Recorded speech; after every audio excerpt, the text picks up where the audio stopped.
যে জায়গা এখানে আপনার ইউজার দিবেন, এখানে পাসওয়ার্ড দিবেন। আমি এই জায়গাতে ইউজার বানাইলাম, যেমন ইউজারটা ডিমো দিলাম, পাসওয়ার্ডটাও আমি এখানে ডিমো দিয়ে দিলাম। দেওয়ার পরে আপনারা এই জায়গাতে গিয়ে লগ ইন করবেন। এই যে জায়গা এখানে লগ ইন করবেন। লগ ইন করার পর একটু ওয়েট করেন। তো এখানে দেখেন এই যে ক্রিয়েট অ্যাকাউন্ট মানে আপনি ইউজার বানানোর জন্য এখানে নিচের দিকে গিয়ে দেখেন আপনার এইখানে 10টা ইউজারের ভিতরে 10টা পিন আমার বানানো আছে। তো এখান থেকে যদি আমি একটা পিন ক্রিয়েট করি, ক্রিয়েটে দিলাম, ক্লিক দিলাম। দেওয়ার পরে এখানে দেখেন এই যে নর্মাল 1 মান্থ মানে এখান থেকে নর্মাল 1 মান্থের পিন যদি আমি বানাই তাহলে আমার 1 মাসের পিন হয়ে যাবে। এবং এইখানে যে 10টা ক্রেডিট আছে আমার এখান থেকে একটা ক্রেডিট কমে যাবে। কাস্টমারদেরকে যদি আপনি ট্রায়াল দেন আধা ঘন্টার জন্য, তো এখানে ক্লিক করে আপনি এই ট্রায়ালটা সিলেক্ট করেন, যদি আধা ঘন্টার ট্রায়াল বানিয়ে দিতে পারবেন। তো আমি এখান থেকে একটা 1 মাসের পিন বানাচ্ছি। এই যে ক্রিয়েটে মাইরে দিলাম, ক্রিয়েট হয়ে যাবে। ঠিক আছে, ক্রিয়েট হয়ে গেছে। এটা কপি করে আপনার কাস্টমারে দিতে পারেন, আপনি দেখে ওরে কাস্টমারে হোয়াটসঅ্যাপে আপনি দিয়ে দিতে পারেন। তো ধরেন আমি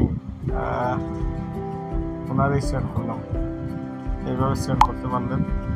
পরে কি করলেন, আপনি এই পিনটা যদি এখন আপনি রিসেট মারতে চান, যে অনেকে রিসেট বুঝেন না, পাসওয়ার্ড চেঞ্জ করা বুঝেন না, তো এই ইউজারটা যেমন ধরেন আমি এই ইউজারটার এইটা কপি করি না।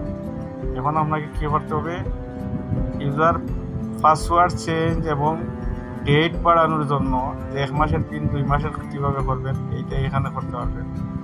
তো এই যে ম্যানেজমেন্ট আছে, ম্যানেজমেন্টে ক্লিক করেন। ক্লিক কইরা আপনি যদি রিসেলার পাসওয়ার্ড চেঞ্জ করতে চান, কোনো কিছু করতে চান, তাইলে রিসেলার লিস্টিতে যাবেন। কিংবা এই ইউজারদের যদি আপনি পাসওয়ার্ড চেঞ্জ করেন কিংবা ব্লক করেন, যে কিছু করেন, এইখানে ইউজার লিস্টিতে ক্লিক করেন। ইউজার লিস্টিতে ক্লিক করার পরে একদম স্ক্রল ডাউন করে নিচের দিকে আসেন।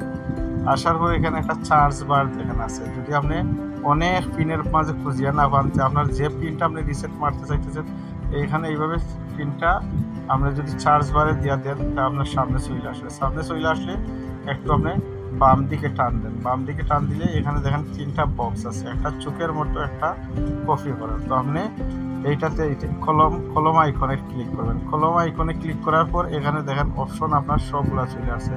চেঞ্জ পাসওয়ার্ড, এই ইউজারের পাসওয়ার্ডটা চেঞ্জ করতে হলে আপনি ইউজার পাসওয়ার্ড চেঞ্জ, এখানে ব্লক ইউজার, এইটা আপনার প্রয়োজন নাই।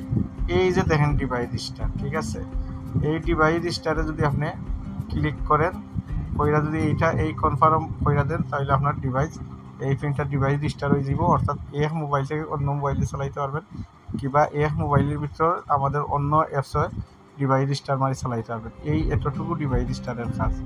এখন আবার আমি আইকনে ক্লিক কইরা, যেমন একটা কাস্টমারের আপনি এই ইউজারটাকে 2 মাসের 3 মাসের ডেট করবেন, এই যে ডিউরেশন যেটা আছে এখানে আপনারা ক্লিক করেন। ক্লিক কইরা এই পিনটা এখনও আনঅ্যাক্টিভ, এটা ডেট বাড়ানো যাবে না। এটা যখন আপনার একটা কাস্টমারদের দিয়া দিবেন, ওর মোবাইলটা আলাদা যখন অ্যাক্টিভ হয়ে যাবে, সেম ওই ডিউরেশনে দিয়ে আপনার ওখান থেকে 1 মাস 2 মাস 6 মাসের সাইজ করতে পারবেন। তো আশা করি সবাই বুঝতে পারছেন রিসালাতে কীভাবে কী করবেন। ধন্যবাদ।